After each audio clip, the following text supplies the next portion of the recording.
Assalamualaikum warahmatullahi wabarakatuh.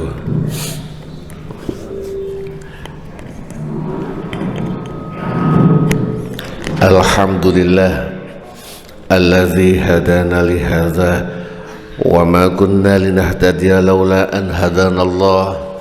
Wassalatu wassalamu ala asyrafil anbiya'i wal mursalin Sayyidina wa maulana Muhammadin wa ala alihi wa ashabihi ajma'in. Qala Allah ta'ala fi kitabihil karim, a'udzu billahi minasy syaithanir rajim. Wal walidatu yurdi'na auladahunna haulaini kamilain liman arada ayyutimma ar-radha'ah. Al-ayah. Wa qala rasulihil karim, khairukum man ta'allama al-Qur'an wa 'allama. Wa qala al-muallif wa nafa'ana bihi wa bi'ulumihi wa asrarihi amin ya rabbal alamin. Al-Fatihah ila hadratin Nabil Mustafa Muhammad sallallahu alaihi wasallam wa ala alihi wa ashabihi wa zurriyatihi wa furu'ihi wa usulihi wa ila jami'i ikhwanihi minal anbiya'i wal mursalin wal awliya'i wal syuhada'i wal salihin wal sahabati wal tabi'in wa tabi'i tabi'in wal ulama'il amilin wal musannifin al mukhlisin wa jami'il malaikatil muqarrabin, khususan Syekh Abdul Qadir al-Jilani wal Ghazali wal awliyati sa'afil Jawa wal mufassirin wal muhaqqiqin wal mutasawwifin wal arifin billahi rabbil alamin, khususan muallif pengarang kitab ini, kitab At-Tibyan fi Tafsir Ayatil Ahkam, Kiai Haji Ahmad Nasrullah, pengarang kitab Rawai'ul Bayan Syekh Ali As-Sabuni, pengarang kitab Al-Majmu' Syarah Muhazzab Syekh Zakaria Yahya bin Syaraf An-Nawawi wa ala alihi wa ashabihi wa zurriyatihim wa furu'i mausulihim wa ghafarahum wa rahimahumullahu ta'ala. Lahumul Fatihah. A'udzu billahi minasy syaithanir rajim. Bismillahirrahmanirrahim. Alhamdulillahi rabbil alamin arrahmanir rahim maliki yaumiddin. Iyyaka na'budu wa iyyaka nasta'in. Ihdinas siratal mustaqim. Siratal ladzina an'amta 'alaihim ghairil maghdubi 'alaihim waladdallin. Amin. Langsung kemawon bapak-bapak, sederek-sederek, ibu-ibu rahimakumullah. Al-ahkamus syar'iyah. Saya rotok lupa sampainya. Al-ahkamu asy-syar'iyah, piro-piro hukum syariat. Al-hukmu utawi hukum al-awwalu kang pertama, ma utawi opo iku al-muradu kang den karepaken bil walidati kelawan lafat walidat fil ayatil karimah ing dalem ayat kang mulya ya nggih punika wal walidatu yurdi'na auladahunna. Ya bener, fil ayatil karimah ing dalam ayat walidatu yurdi'na. Maksudnya walidat itu kan makna gampangane wanita, ibu yang mana qala dawu sapa ba'duhum sebagian ulama, lafdzul walidati, lafaz al-walidat di sini yang wajib, yang mempunyai diperintahkan untuk menyusui anaknya 2 tahun itu siapa? Fil ayati ing dalam ayat ini iku khusus bil mutallaqati kelawan wong kang den talak. Artinya kalau tidak ibu menyusui yang tidak ditalak, kalau menurut pendapat ini tidak wajib menyusui sampai 2 tahun. Tapi jika ditalak, baik tolak wafat maupun tolak cerai, maka dia lah yang wajib menyusui sampai 2 tahun. Wahwa utawi ini qala ba'duhum iku qaulu Mujahid, dawe Imam Mujahid, wa Dhahak lan Imam Dhahak, was-Sadi lan Imam Sadi. Ini para ahli tafsir. Wastadalu lan berpendapat amri dalil, wastadalu lan gawe dalil sapa Dhahak, Sadi lan Mujahid bil ayati kelawan piro-piro ayat as-sabiqati kang disii. Ayat sebelumnya itu berkaitan dengan talak, orang wanita yang ditalak, maka logikanya ini pasti nyambung, berarti walidat di sini adalah hanya wanita yang ditalak. Kanat ono opo ayatus sabiqah iku fi ahkamil mutallaqati ing dalam piro-piro hukumi wanita kang den cerai. Wa hazihi utawi iki ayat iku warodat teko datang akibaha ing burine ahkamul mutallaqat tatimatan kelawan nyempurnaaken laha maring ayatus sabiqah. Menurut pendapatnya Imam Mujahid, Imam Dhahak ini nyambung. Hukum sebelumnya berkaitan dengan orang wanita yang den talak, maka ayat ini pun pasti berhubungan dengan ayat sebelumnya dan bahkan menjadi penyempurna. Wa bi anna Allah lan kelawan ing sak temene Gusti Allah iku aujaba mewajibaken sapa Allah alal walidi ing atase wong tuwa lanang rizqahunna ing maringi rizki mutallaqat wa kiswatahunna lan nglambeni mutallaqat. Jadi logikanya ayat ini kan satu, ayat sebelumnya berkaitan dengan orang yang den talak. Di ayat ini juga ada penekanan bahwasanya ayah wajib memberikan rizki wanita-wanita ini dan wajib memberikan pakaian. Artinya itu pasti orang-orang yang dicerai karena di penekanan. Kenapa? Walau kunna lan lamun ono sopo walidat iku azwajan istri lama kana mengko ora ono hunaka ing dalem mengkono rizquhunna wa kiswatuhunna apa hajatun kebutuhan ila hazal ijabi maring inilah kewajiban. Logika beliau bahwasanya nek ini posisinya masih istri, ya nggak perlu disebutkan karena wajib, nggak perlu dibahas bahasa kasarannya. Li'anna nafaqata krono sak temene menafkahi iku wajibatun wajib ala zauji ing atase bojo min ajli zaujati saking arane arah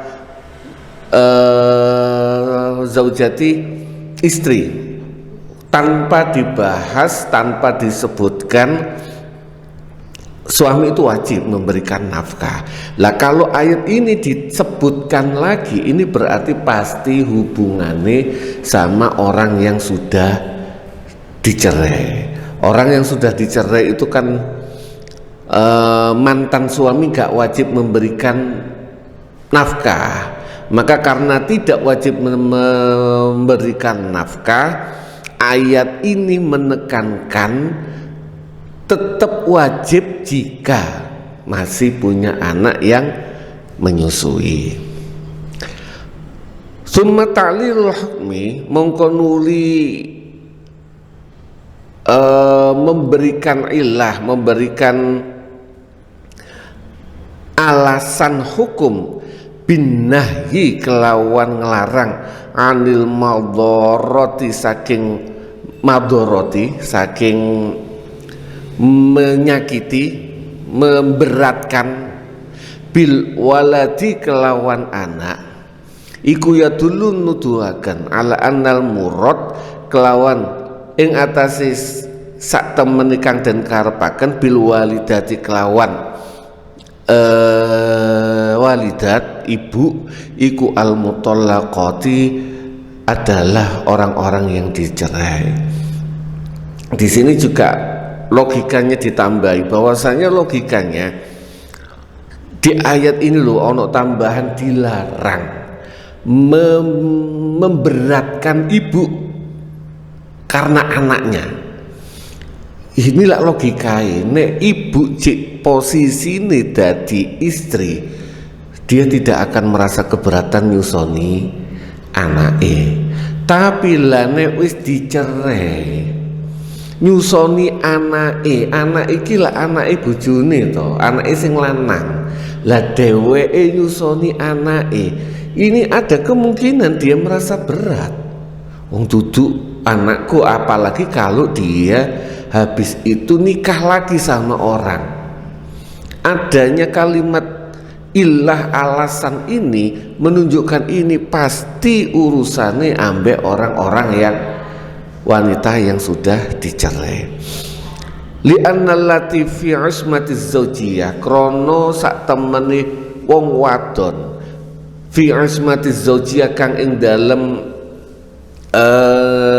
pangraksane suami istri iku la tudoro, tidak merasa diberati, la tudoro ora memberatkan walidaha ing orang tuane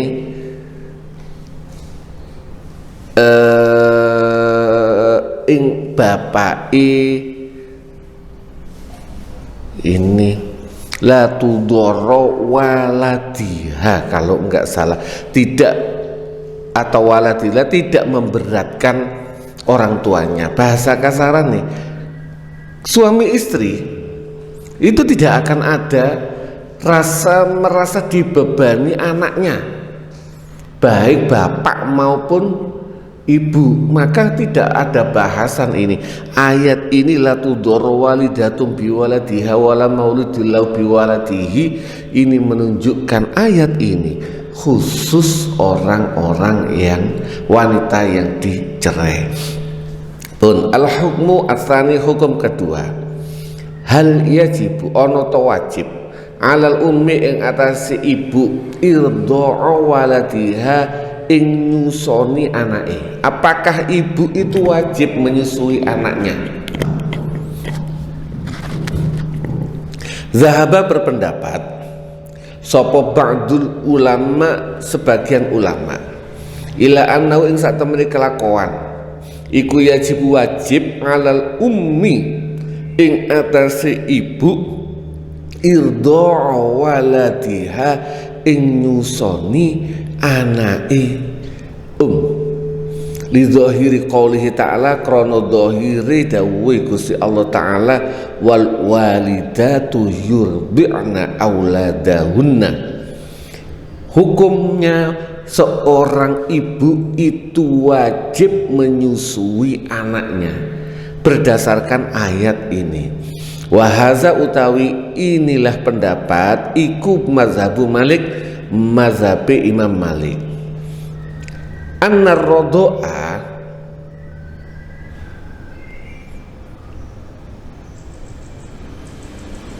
wahaza utawi ini iku mazhabu Malik, pendapatnya Imam Malik, annar rodoa ing sak temene nyusoni iku wajib alal ummi ing atase ibu fi hauli zaujiyati ing dalam kondisi pernikahan. Bahwa mongko utawi rodok iku hakun hak alaiha ing atase ibu iza kana tatkalane ibu iku zaujatun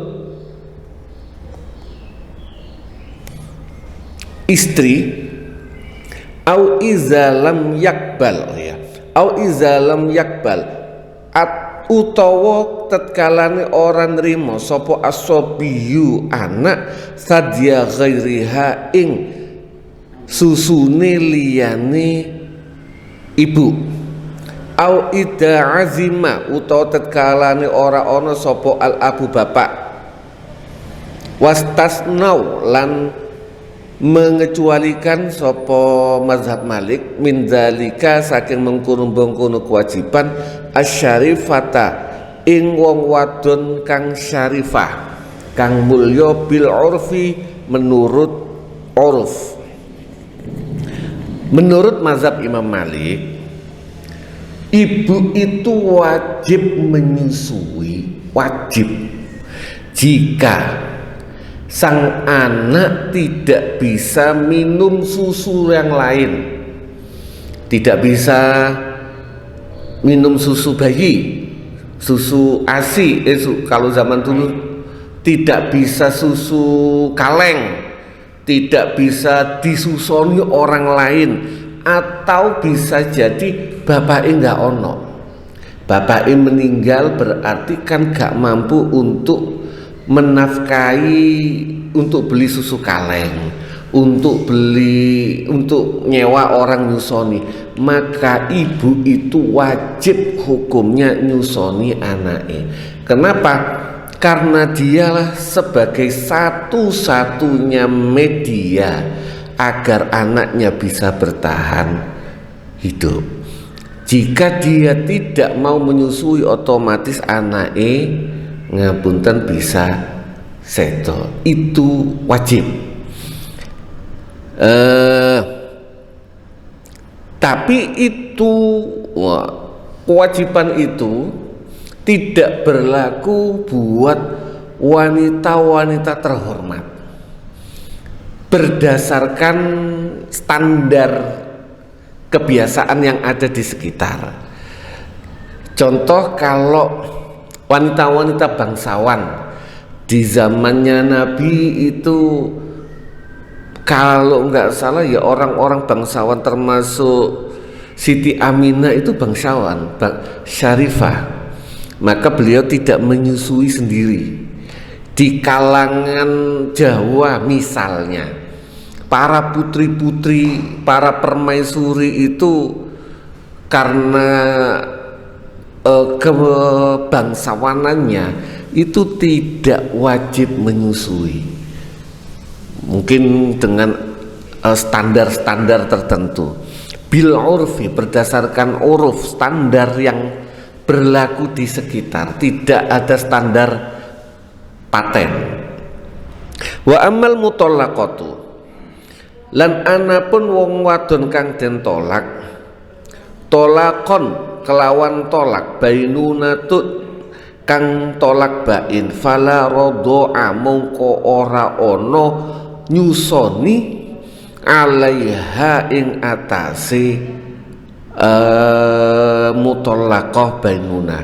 Orang wanita yang dicerai tolak bain tidak wajib sama sekali menyusui anaknya, tidak wajib. Kalau mau boleh, tetapi tidak wajib. Warradau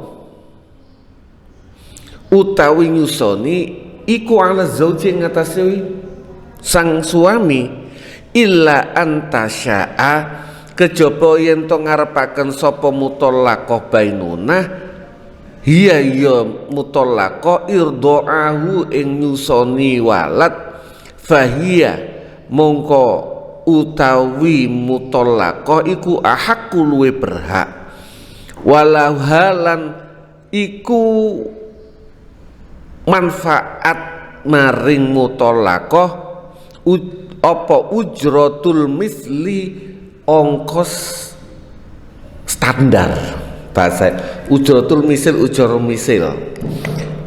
Wanita yang ditolak bain tidak wajib menyusui, tapi dialah yang paling berhak untuk menyusui anaknya jika dia mau.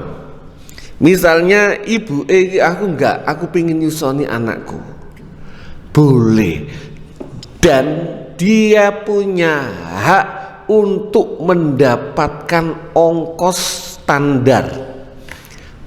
Harga biaya nyuson itu berapa, dan standarnya itu mungkin ini wong anake wong sugih iso nukoknoi Nutrilon misalnya seminggu sekian, maka standar biaya nyusoni anake itu gajinya 3 juta per bulan misalnya. Tapi karena bapak ini gak duwe iso nyusoni pakai susu yang lebih murah, maka gajinya pun standar, dan itu tergantung ibu yang dicerai ini mau atau tidak. Kalau ternyata gajinya tidak mumpuni, bapak emung sanggup memberikan gaji 1 juta, ibunya nggak mau nyusoni kalau nggak 2 juta, maka nggak wajib bagi sang ibu. Wazahabah lan berpendapat sapa jumhurul fuqaha, sebagian besar ahli fikih, ila annal amro maring sak temene perintah huna ing dalem iki ayat iku lin nadbi maring perintah sunnah. Ayat di atas wal walidatu yurdi'na auladahunna itu bukan wajib tapi sunnah. Menurut mazhab Imam Maliki, mazhab Maliki itu wajib, tapi mazhab sebagian besar ulama termasuk Syafi'i itu sunnah. Kalau ternyata nggak mampu nyusoni karena kesibukan, ya nggak harus nyusoni. Wa annahu lan sak temene kelakuan iku la yajibu ora wajib alal walidati ing atase ibu irdo awalatiha ing nyusoni anake illa iza ta'ayyanat au tu'yinat, kejaba tetkalane dadi tertentu sapa ibu walidah murdian ing wong kang nyusoni. Ibu tidak wajib menyusui anaknya kecuali jika dia menjadi tertentu karena beberapa hal. Pertama, biangkana layak balu ghairu sadiha, kelawan yento ono sopo anak walad iku layak balu orang nrimo sopo anak ghairu sadiha ing sakliyane pentil susune ibuke. Ini perlu saya bahasakan yang benar, khawatir salah nanti salah memahami. Dia ibu anak ini tidak bisa, kan ada anak itu mempunyai keistimewaan nggak bisa nerima susu selain ngempeng ibuke. Ada. Kalau anak zaman sekarang itu lebih neriman, bisa menerima susu yang lain. Dulu ada yang memang tidak bisa menerima kecuali susu ibunya. Contohnya siapa? Nabi Musa. Nabi Musa dikondisikan sama Allah ketika dikintirkan, bukan dibuang, dihanyutkan ke sungai sama ibunya, ditemu sama Siti Asiyah istrinya Fir'aun, ditakdirkan sama Allah dia tidak bisa menerima air susu selain air susu ibu aslinya.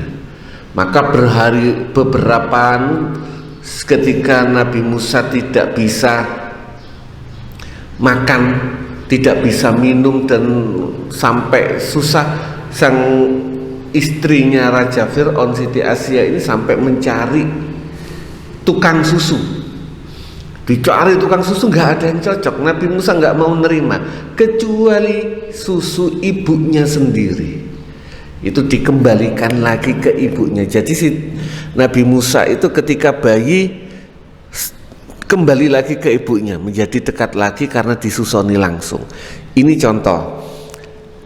Aukana utawa ana sapa alwalidu bapak iku ajizan gak mampu anisti jari di'rin saking nyewa di'er. Siapa di'er? Murdi'atun, yaiku wong wadon kang nyusoni, turdi'uhu kang bisa nyusoni sapa murdi'ahu ing walad.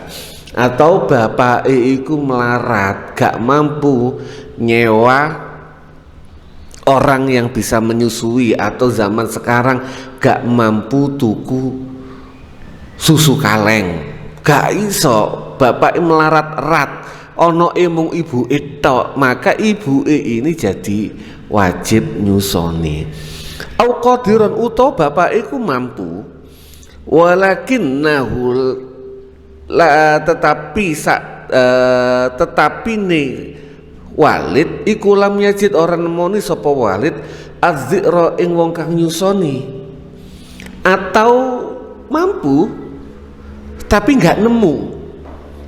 Misalnya mungkin karena zaman sekarang, kalau dulu kan tukang suson, zaman sekarang ya susu kaleng. Mampu bapak tuku susu iku mampu, tapi pabrike gak produksi. Maka sang ibu yang awalnya hukumnya hanya menjadi sunnah, sekarang menjadi wajib. Kenapa? Sama dengan yang atas, karena ibu adalah satu-satunya media agar sang anak bisa bertahan hidup. Wastadalulan berpendapat sapa jumhurul fuqaha biqaulihi ta'ala, kelawan dawuh Gusti Allah Ta'ala. Ini dicetakannya bifusulihi, biqaulihi ta'ala, kelawan dawuh Gusti Allah Ta'ala, wa in ta'asartum fasaturdi'u lahu ukhra. Surat At-Tolak ayat 6. Wa in ta'asartum, lan lamun saling merasa sulit sapa sira kabeh, fasaturdi'u, mongko bakal nyusoni lahu maring walad sapa ukhra wong wadon liya. Walau kana lan namun ono apa al irda'u, nyusoni iku wajiban wajib, lakal lafa, mongko yekti bebanaken ha ing ibu apa asyar'u syara' bihi kelawan irdo. Jika ternyata nyusoni iku wajib, maka tidak akan ada pilihan lagi, seperti tidak akan ada ayat wa in ta'asatum fasaturdi'u lahu ukhra. Wa innama nudiba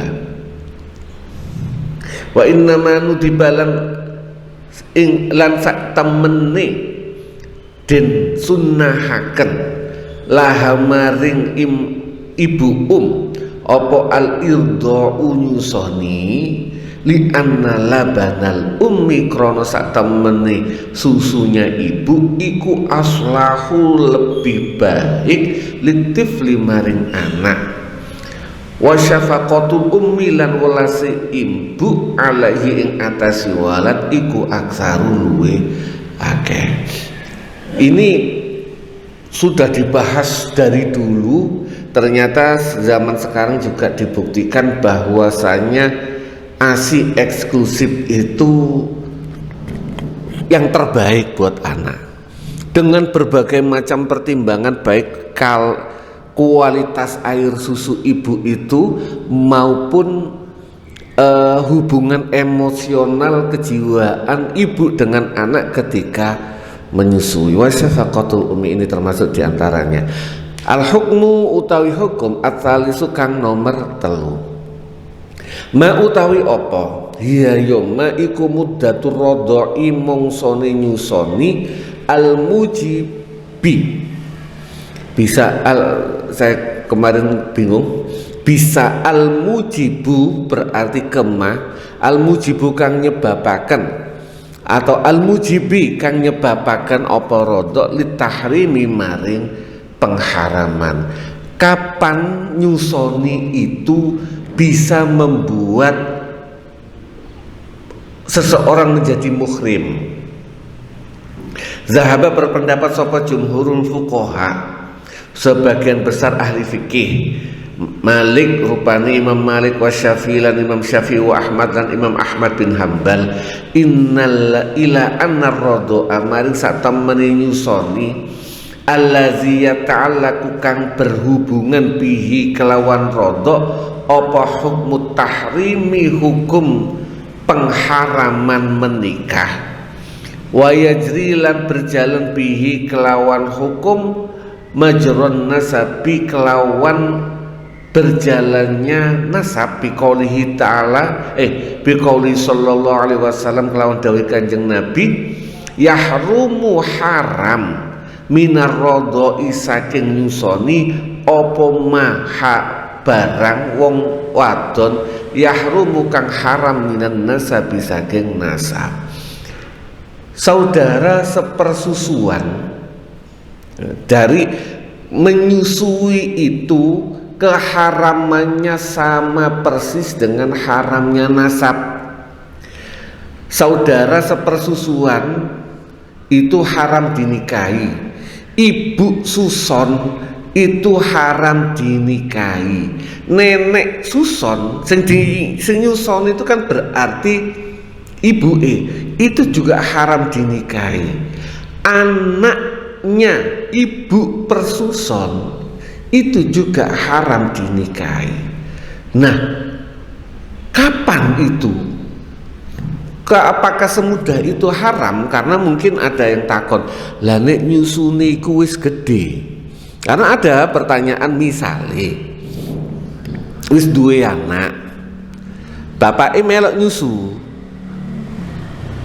bapak anake nyusu, bapake iku kepingin melok nyusu ibuke, bojone berarti keluar air susunya karena masih proses menyusui, apakah itu akhirnya menjadi muhrim?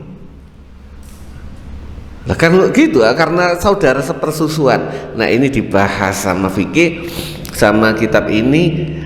Huwa yang menjadi hukum tahrim itu huwa yoma ikuma waktu karena kang ono opoma fil haulaini ing dalem umur atau masa 2 tahun.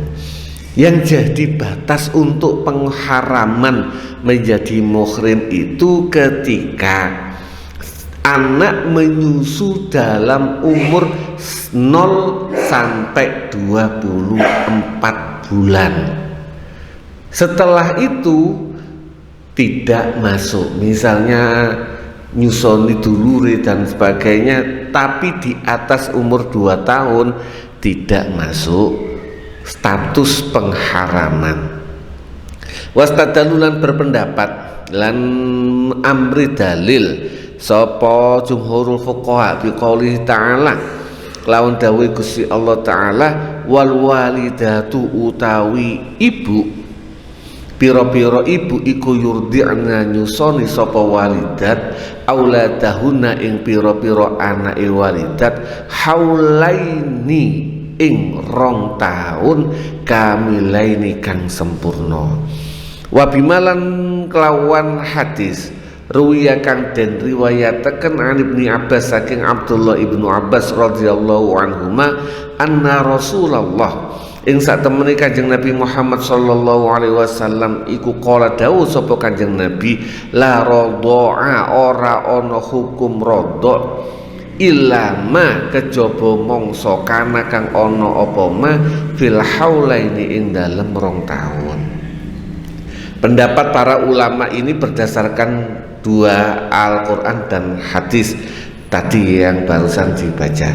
Wa zahabalan berpendapat sapa Abu Hanifah, Imam Abu Hanifah, ila anna muddatar radha'i maring sak temene mongsone nyusoni al muhrimi kang mengharamkan apa radha iku sanatani 2 tahun wa nisfulan setengah. Menurut mazhab Abu Hanifah 2 tahun setengah liqaulihi ta'ala krana dawuh Gusti Allah taala wa hamluhu utawi ngandung anak wa fisaluhu lan nyape anak iku salah sunat 30 apane syahron wulane. Kalau 30 bulan berarti 2 tahun setengah. Qala dawuh sapa al-allamah wong kang alim al-Qurtubi yaiku Imam al-Qurtubi. Wasahih utawi kang bener iku al-awwalu yang pertama yaitu jumhurul fuqaha liqaulihi ta'ala kron dawuh Gusti Allah taala haulaini jelas 2 tahun kamilaini kang sempurna.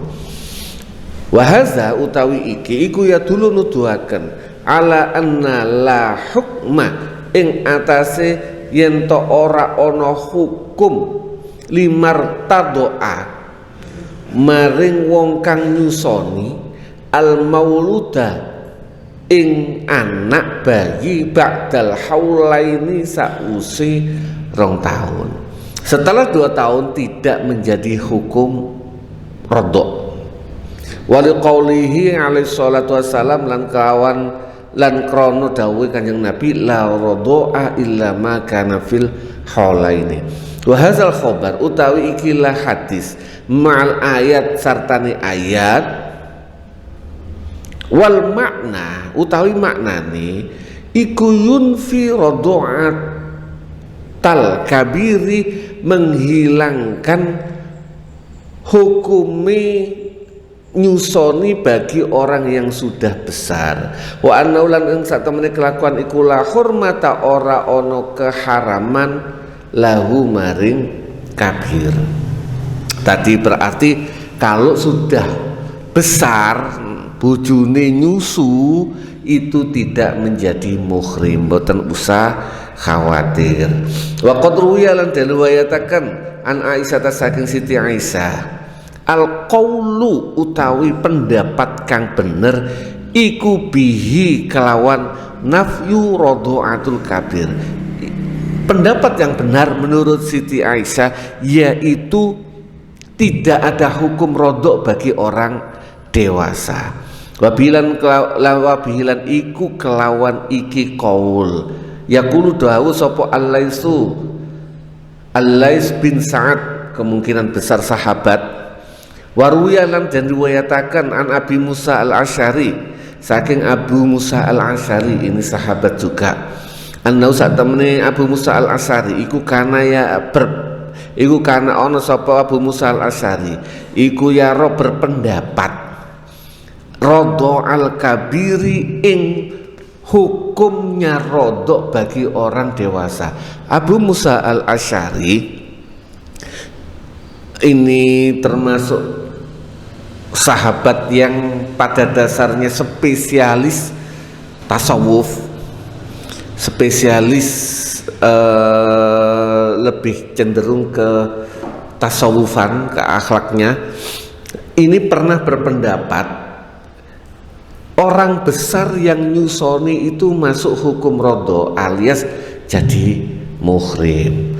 Tetapi waruwiyalan dan diwayatakan anhu saking Abu Musa al-Asy'ari diwayatakan apa arruju'u menarik kembali pendapatnya anhu saking rodo al-kabir. Jadi Abu Musa al-Asy'ari sempat ngetop itu ketika beliau menjadi gubernur Kufah.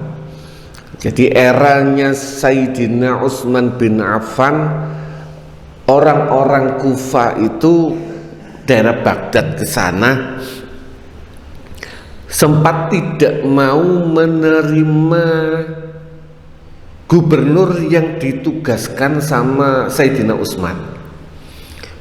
Ini sudah mulai ngetop nanti. Mulai ngetop zaman itu sudah mulai demo karena beranggapan gubernur yang ditugaskan di Kufah itu masih keluarganya Sayyidina Utsman bin Affan. Maka mereka minta Abu Musa al-Asy'ari, sahabat yang terkenal tasawuf, terkenal lurus menurut mereka, orang jadi munggo biasa ngapun nggih. Ini dalam kondisi sekarang Mereka mencari kiai yang tidak kurang paham politik tapi lurus. Kurang paham politik, Abu Musa al-Asy'ari itu kurang paham politik tapi lurus. Dicarilah ini agar menjadi gubernur yang sesuai dengan kemauan mereka. Nanti berkembang sampai peristiwa tahkim ketika akhirnya Sayyidina Utsman wafat, terbunuh, terjadi perbedaan pendapat antara keluarganya Sayyidina Utsman bin Affan yang menuntut kisos kepada para pembunuh Sayyidina Utsman bin Affan dan Sayyidina Ali bin Abi Thalib yang berpendapat untuk stabilitas nasional lebih utama. Sudah mulai terjadi perbedaan pendapat yang sampai menjadikan perang saudara. Nah, dari pihak Sayyidina Ali awalnya meminta, kalau dari pihak Sayyidina Ali meminta yang faham agama dan faham politik, ngerti rekodoyone berpolitik, yaitu Abdullah bin Abbas, tapi orang-orang Kufah tidak menginginkan Abdullah bin Abbas, justru meminta Abu Musa al-Asy'ari. Ini bahasa kasar. Ulama berpolitik boleh enggak? Boleh. Tapi ulama berpolitik, kiai berpolitik kudu duwe ilmu. Satu, ilmu kiai ini iku ilmu fikih kudu duwe. Dua, kudu duwe ilmu politik. Kalau cuma ngapunten kiai dadi anggota DPR cuma gawe ilmu kiai ini tok, gak belajar ilmu perpolitikan, maka akan menjadi kacau. Kiai itu Gus masuk dunia politik, monggo, bahkan menurut saya akan lebih baik. Tapi Gus yang berkecimpung dalam politik iku kudu Gus yang juga paham dunia politik. Ini sama zaman awal-awal itu agak mumet, karena kalau para sahabat Nabi itu kan mempunyai kecenderungan masing-masing. Bukan kecenderungan, misalnya sahabat A senengane zikir, senengane Abu Zar Al-Ghifari itu sahabat yang senengane zikir, kecenderungan, dan semuanya ini adalah para bintang yang buat kita menjadi petunjuk, karena cahaya utamanya kan Rasulullah. Pantulan cahaya Rasulullah, kita mengajak kepada Rasulullah langsung belum tentu nyampe. Maka kita bagaimana cari petunjuknya ke para sahabat. Makanya kitab fikih itu tidak bisa menghilangkan para sahabat. Pendapat para sahabat ini jadi pedoman, termasuk pendapatnya Abu Musa al-Asy'ari, pendapatnya Siti Aisyah, pendapatnya tadi Lais bin Sa'ad sebagainya. Pun hanya sekilas tentang Abu Musa al-Asy'ari mengingatkan kembali. Pun waktunya cek Kak, mboten terlalu siang atau nambah dikit. Oke. Maksudnya bacanya sudah. Ada yang mau nanya? Monggo.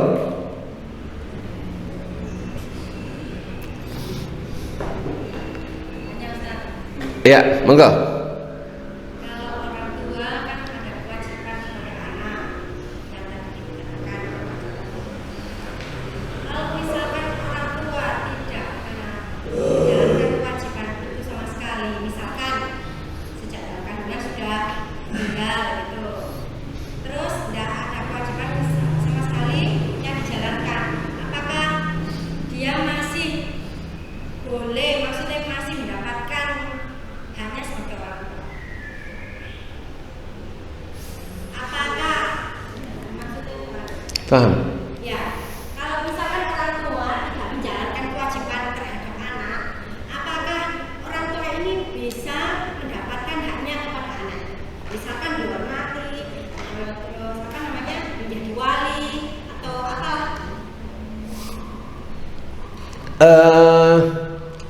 status orang tua itu tidak akan terputus, walaupun mohon maaf wong tua ini durhaka terhadap anaknya. Enggak, biasa bahasa itu kan enggak ada orang tua durhaka terhadap anak, bahasa. Tetapi ketika seorang tua mengabaikan kewajibannya terhadap anak, pada dasarnya dia juga durhaka terhadap anaknya. Walaupun kalau bahasa durhaka itu kan ketika anak berani sama orang tua, tetapi hak orang tua terutama wali ya tetap wajib ke bapaknya, tetap nyambung. Contoh misalnya kasus Zaid bin Harithah, kalau nggak salah Zaid bin Harithah atau Zaid bin Sabit ya, kalau nggak salah Zaid bin Harithah kalau nggak salah, atau Zaid bin Sabit, saya lupa. Itu mulai kecil dibuang, dijual, nggak ketemu. Anak ini diculik atau apa, dibuang. Akhirnya ketemu sama Rasulullah, dibeli sama Rasulullah. Jadi Zaid ini mulai kecil koyok-koyok anaknya Kanjeng Nabi. Zaid ini koyok-koyok anaknya Kanjeng Nabi. Sampai dewasa dulure nemoni, "Loh, iki Zaid dulurku." Padahal Zaid ini sempat dinasabkan ke Nabi. Ketika sudah ketemu, akhirnya tetap dia harus kembali secara nasab, dalam terutama anak, karena anak laki-laki gak ada urusan wali. Secara nasab dia wajib menggunakan nasab bapaknya, walaupun bapaknya gak ngingoni, gak ngelapo-lapo, tetap harus nasab ke bapaknya. Artinya apa? Karena nasab ke orang tuanya termasuk anak, walinya adalah bapaknya, walaupun bapaknya itu termasuk bapak yang tidak bertanggung jawab. Masalah ini masalah fikih. Lu masalah apa bapak gak dosa ya tetap dosa.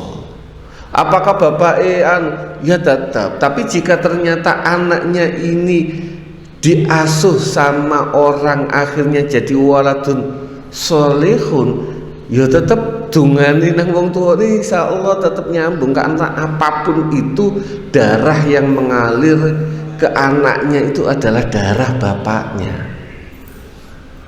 Gen yang mengalir ke dalam sang anak itu gen bapaknya, DNA bapaknya. Tetap seorang tua itu mempunyai andil yang besar sekali terhadap anak, walaupun setelah lahir digeletakno. Tetap mohon maaf, tetap ngasapi ke bapaki, sing maleni bapaki. Dan bahasa kasaran nih, ini ono warisan ya bapaki oleh, tetap walaupun durhaka, gak bertanggung jawab terhadap anaknya. Lagi-lagi ini urusannya ya, contoh lah kalau di dalam hadis, dalam ayat itu kan gitu, ibu non muslim, anake Islam, ibu mekso anake kudu murtad, tetap sang anak tidak boleh berkata kasar terhadap ibu walaupun berbeda keyakinan, berbeda akidah, tetap harus menggunakan bahasa yang baik. Ada waqfid janahaka, apa ya bahasanya, tundukkan ini tundukkan di hadapan orang tuamu. Artinya seperti apapun itu tetap orang tua, terlepas dari durhaka atau tidak. Gak pantas sebenarnya bahasanya durhaka, tetapi ya ini untuk orang tua yang tidak bertanggung jawab, baik itu ibu maupun anak adalah, atau dua-duanya gak bertanggung jawab, sing ngingoni mbahe atau ditaruh dibuang ke panti asuhan, itu tetap harusnya dikembalikan nasabnya ke bapaknya. Yang contoh paling utama siapa? Ya Rasulullah. Ketika saya lupa antara, seingat saya sih Zaid bin Harithah, sampai sehubungan sedekatnya itu nasabnya seakan-akan ke Rasulullah, sehingga ada kasus Zaid itu satu-satunya nama selain Nabi, nama sahabat yang masuk dalam Al-Quran ya Zaid. Spesial Zaid itu, sampai ada Zaid itu masuk ke dalam nama Zaid selain Nabi yang masuk dalam para sahabat sehebat apapun Abu Bakar, sahabat apapun Umar, nggak masuk namanya disebutkan kecuali Zaid. Padahal dalam tanda kutip anak yang terbuang. Terus mundi masih ada. Oke.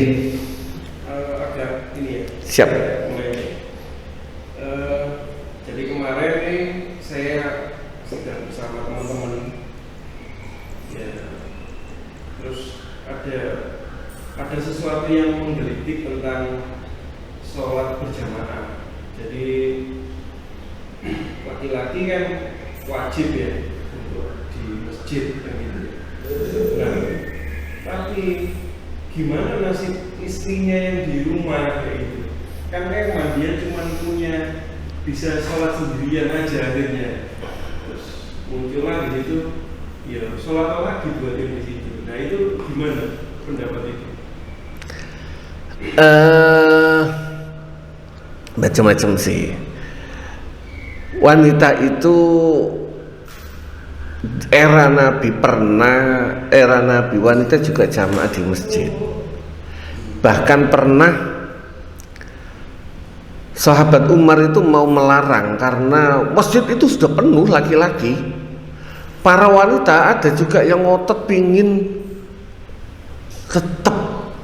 jamaah di masjid, sempat pingin melarang, tapi karena satu, Nabi tidak pernah melarang, dua, kalau nggak salah saya lupa itu kemungkinan siapa, Zainab siapa gitu, nggak boleh. Dan Nabi orang itu membantah, mendebat Umar karena Nabi tidak pernah melarang saya untuk datang ke masjid. Walaupun ada hadis yang mengatakan bahwasanya sholatnya perempuan di rumahnya itu lebih baik dibandingkan sholat di masjid, tetapi wanita tetap punya hak untuk sholat di masjid, asal tidak, kalau zaman sekarang insya Allah tidaklah. Zaman dulu itu kan karena untuk terutama orang Arab ya, orang Arab itu kan tensi gelombang syahwatnya itu sangat tinggi. Ketika ada perempuan ada di sebelahnya walaupun ketutup itu seringing-seringingnya beda. Tapi kalau orang kita insya Allah nggak ada masalah. Sebenarnya idealnya kalau bisa dua-duanya atau sekeluarga bahkan anaknya diajak sholat di masjid. Idealnya abot. Ya memang susah karena kita harus mengkondisikan sebagai semuanya. Istri juga kalau mau ke masjid enak, kalau Ustadz Zain itu enak, istrinya tinggal loncat. Nah. Tapi kalau orang yang jauh kan pakai bajunya dan sebagainya, mengkondisikan segalanya. Walaupun ya mohon maaf kadang-kadang saya pribadi susah juga untuk ngajak sholat semua ke masjid. Saya nggak usah ngomong orang lain, saya akhirnya bagaimana cara saya mendidik anak keponakan ya akhirnya ya sesekali harus sholat di rumah. Jadi tidak perlu ya semua laki-lakinya habis sholat di masjid tadi terus laki-lakinya ngimami lagi di rumah. Ya nggak perlu. Terus sholat apa namanya? Enggak boleh. Hah? Apa untuk memberi pertolongan? Kalau ini bahasanya kan bahasanya kalau misalnya itu secara hukum sholat apa? Tetapi bukan berarti tidak bisa dikondisikan. Bisa jadi sholat lagi di rumah, niatnya qadha. Mohon maaf, saya nggak ngomong, jenengan mungkin termasuk orang yang dari mulai balik sampai seumur sekian nggak pernah tinggalkan sholat. Kalau saya ya pernah, mungkin dalam perjalanan di bis, kereta, kadang-kadang pernah. Untuk menutupi itu ya udah qadha aja, ngimami kita qadha, jamak. Kalau i'adah nggak boleh, mengulangi itu nggak boleh, kecuali versinya Ustadz Zain tadi ada yang memperbolehkan karena menolong istri untuk jamaah. Tapi kalau menurut saya, kalau jenengan beda lagi, saya nggak tahu. Kalau saya menyadari mulai balik adalah beberapa yang bolong, nggak ngerti, mungkin ya dulu waktu muda ya rada bandel, lagi seneng nonton film dan sebagainya, lali dan sebagainya. Kalau niat bolos sholat insya Allah enggak. Tapi kalau dalam perjalanan di bis, di pesawat ada yang bolong, saya yakin ada. Cuma diniati aja qadha.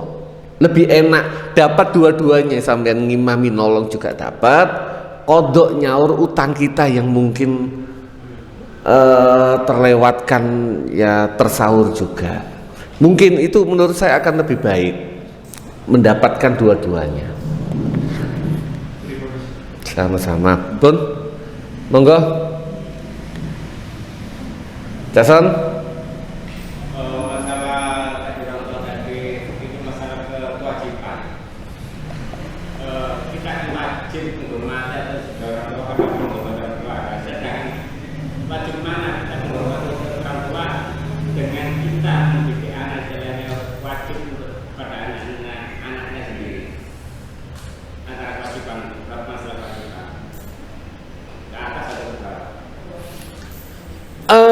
Ada yang kewajiban orang tua itu kita birrul walidain, berbuat baik terhadap orang tua, sedangkan mendidik anak itu, menafkahi anak itu wajib pol.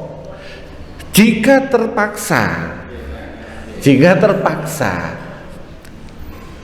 ono barang sak piring kenek digawe mangan anake ambek ibu endi sing didhisikno, lak bahasa ngoten nah. Sebenarnya bahasan fikih ya anaknya, bahasan fikih. Cuma bahasan, kalau sudah bahas bahasan rasa ya orang tuanya dulu. Makanya ada kasus misalnya juret yang seks juret yang tidak wafat, enggak itu kan efeknya cuma simpel, pas mangan bareng beda. Jadi koyo anake bab iki seks juret ini ngutamakno anake. Nah ibu iki rumangsa lho kok ngene sih rek, hanya itu. Tapi itu menjadi sakaratul mautnya seks juret itu lama. Bukan juret, siapa juret atau siapa gitu, saya lupa. Iya, seks juret. Jadi hanya karena dia lebih mengutamakan anaknya, keluarganya, yang itu kewajiban secara fikih. Seks juret nggak salah secara fikih, tapi secara emosional, rasa, kalau makanya dalam Islam itu tidak bisa membahas dari satu sudut fikih, harus komplit fikih, tauhid, tasawuf. Nek orang sarkup bahasa syariat, thariqat, hakikat. Hakikat itu hubungan ambil rasa. Birrul walidain tadi, birrul walidain iya sudah birrul walidain, tetapi rasa orang tua itu ngapunten nek sampun spekula sensitif, Pak. Yang sudahan itu sensitif banget, apalagi ibu dhisikno bojone timbang anake timbang ibuke iku lak sensitif ibu iku. Walaupun hanya sekedar simpel gitu, mungkin ketika didulukan ibunya juga ya wis anakmu ae, bojomu ae dhisikno. Tapi perasaan di nomor dua kan itu juga bermasalah. Walaupun mungkin hanya sekedar bu monggo riyin, saya yakin ibu pasti yo anakmu ae dhisik. Ini urusan rasa. Walaupun secara fikih anak didulukan, itu kewajiban loh, wajib fikih dan bahasa. Tapi kita itu harus apa ya, rasa empati itu beda lagi. Nah itu seberapa perasaan kita, nah tiap orang beda-beda. Pun nyantol. Kalau masih rodok ganjel monggo disampaikan. Intinya itu ada babakan dalam Islam, itu ada babakan fikih, ada babakan rasa. Ini masalah tingkat emosional ya. Istilahnya orang tua zaman dulu dengan orang tua setelah kelahiran tahun 60 atau berapa itu kan usia-usia masa kerja, istilahnya kedekatan orang tua antara anak itu ada jarak. Istilahnya orang tuanya kerja, anaknya bingung siapa, itu mati nggak bisa klub gitu kan. Nah, itu gimana caranya untuk ngeklubkan gitu maksudnya? Kan masalah emosional kan? Iya betul. Iya memang gampang-gampang susah. Urusan anak sama orang tua itu gampang-gampang susah. Yang paling karena kita hubungan fisiknya jarang. Contoh saya mulai kecil mondok sampai gerang-gerang kawin, gak kumpul lagi sama keluarga, sangat secara fisik. Lah bagaimana caranya agar hubungan dekat secara batin? Kirimi Fatihah walaupun masih hidup. Didoakan iya, tetapi doakan itu kan biasanya ngapunten. Kita doakan itu kan biasanya nggak nyebut nama. Iya kan, dong Rabbi ufiri wali walidayya tok. Gak ya Allah panjenengan ngapunten bapak kula namine ngeten, kan jarang menggunakan nama. Kita itu ngapunten agar bagaimana cara kita dekat secara emosional, ya kita sebut nama beliau per kata. Sering-sering kita sebut, maka akan mendapatkan efek emosional. Otomatis man kasura zikru, man ahabba syai'an kasura zikru. Seperti kita mengingat Allah, maka ketika kita banyak berzikir kepada Allah, maka sambungan kita ke Allah akan semakin tinggi. Sama ketika kita berzikir menyebut nama orang tua kita setelah sholat seringkali, maka menyebut nama ya, bukan orang tua gitu, sebut aja ayah, ibu, maka emosional, sambungan emosionalnya akan semakin kuat. Kalau orang ngapunten misalnya orang tua kita gak spiro, ya kita anak yang harus nyambung emosionalnya. Walaupun idealnya itu dua arah, walaupun secara fisik gak ketemu, orang tua juga matehai anake yo matehai orang tuanya. Ini saya bahasa Fatihah loh ya, tidak harus konkret Fatihah.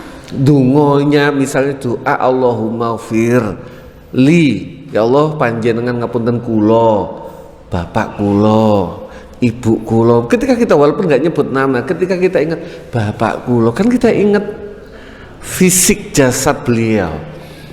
Bukan seringan kita itu doa itu kan kayak maca mantra. Rabbi ghfirli wali walidayya warhamhuma kama rabbayani kailing belas. Kayak maca tidak ada emosional dalam doa kita.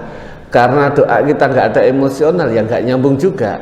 Kalau bisa memang doa kita itu ada emosinya, dan insya Allah nyambung ke orang tua kita. Nanti insya Allah kelak akan kelak dengan sendirinya. Monggo. Ada loh yang contoh kiai yang punya pondok besar, anaknya gak tahu diopeni.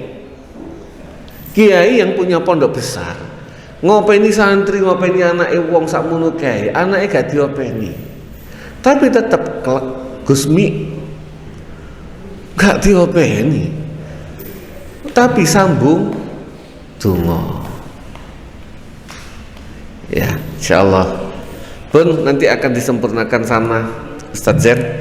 Saking kula akhiri, mugi-mugi bermanfaat.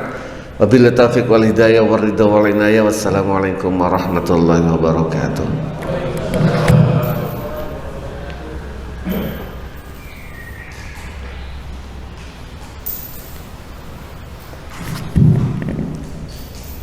Alhamdulillah kita masih bisa menghadiri majelis taklim di era-era seperti ini. Hanya mengingatkan tambahan aja, jelas hadisnya kewajibane wong tuwa nang anak, kewajibane wong tuwa nang anak. Siji nguwahi jeneng sing apik. Jeneng sing apik. Nomor loro, berilah kenalkan mereka dengan Allah dan Rasulullah. Kewajibannya wong tua, kenalkan anakmu dengan Allah dan Rasulullah. Baru ketiga, berilah makanan yang bergizi. Wajib jenengan. Gak jangan sampai dituntut karo Allah. Tiga hal itu. Kenalkan Allah dan Rasul termasuk ya pendidikan nanti di sana. Tapi kenalkan dengan Allah dan Rasulullah, kewajiban wong tua. Nih, aja sampai gak. Kemudian kalau hubungan antara anak dan orang tua memang itu lebih pada bab muamalah secara terperinci eksplisit di fikih memang tidak dibahas kewajiban poin per poin lah. Muamalah itu prinsip apa mengadaskan adalah saling ridho. Makanya bahasanya itu anak nang wong tua itu berbuat baik, dan kalau di Al-Quran ada ihsan, berbuatlah yang ihsan. Ya kita tahu lah definisi ihsan kayak apa. Kalau dalam beribadah seakan-akan engkau mengetahui, berbaktilah seakan-akan engkau ya apa sebagai posisi orang tua, ya apa wong tuamu, ya apa itu disitu sangat dalam. Yang ketiga mungkin ayolah nang wong tua aja ngomong kewajiban lah, kita butuh kok sambung dongane. Makanya saya tekankan di waliman, ayo kita merasa butuh. Kita memberikan suatu orang tua, jangan pikir orang tua butuh. Belum tentu orang tua butuh, tapi kita memberi itu kita yang butuh, butuh sambung. Nek nang wong tua butuh, akhirnya wong tua sampean sugih, kata sampean kayak apa-apa. Wong tua sampean cukup kabeh, sampean gak tau merono, ngenteni diparani palingan. Karena kita nggak merasa, kita mikirnya wong tuaku gak butuh kok. Wong tuaku iso mrene kok. Nah, karena kita bahasanya muamalah, bahasanya itu kita yang butuh, taruh den tadi, butuh ridho nih, butuh dungo nih, sambung dung atau sarafin tadi. Akhirnya kita yang datang, kita yang memberi. Gak usah ngenteni wong tua jaluk, gak usah ngenteni wong tua butuh. Karena kita yang butuh memberi itu, kita yang butuh memberi itu. Butuh apa? Butuh ridho nih, butuh dungo nih, sambungi dungo. Ya apa jelas hadis Nabi, dungone wong tua nang anak koyo dungone Nabi nang gone umate. Ya kan? Nek jare wong Jawa, wong tua iku pangeran katon. Wis luar biasa wong Jawa. Wong tua iku pangeran katon. Tegese dungane langsung dijawab nang Allah selama ndongakno anake. Berarti kita sebagai anak penting nyambung ben dungane wong tua itu sambung. Itu enggak ada batas, tapi kayak poin ABC ini enggak ada. Nah, bahasa butuh, seberapa kita butuh kepada orang tua itu sebatas itu ya kita. Maka jangan salahkan ketika seorang anak banyak deket, ya akhirnya lebih anu ya karena dungane luwih akeh ngono itu. Makanya ojo ngiri nang aku. Keuntungan saya adalah kan aku anak-anak izin, dadi wong tuaku kelingan bae aku ngono. Gak usah ngiri. Wilingan soalnya kok izin kan tenggal. Gak usah ngiri. Wilingan tadi wilingan ya. Tuh kamu mawon santan semua yang kita lalui diberikan tambah hidayah oleh Allah, ditambahkan ilmu oleh Allah, ya manfaat. Yang salah muga-muga dibenerno karo Allah ya, di antara kita ngaji salah dibenerno oleh Allah. Sing bener muga-muga diberi Allah kekuatan iso ngamalne dan diberikan yang manfaat. Al-Fatihah.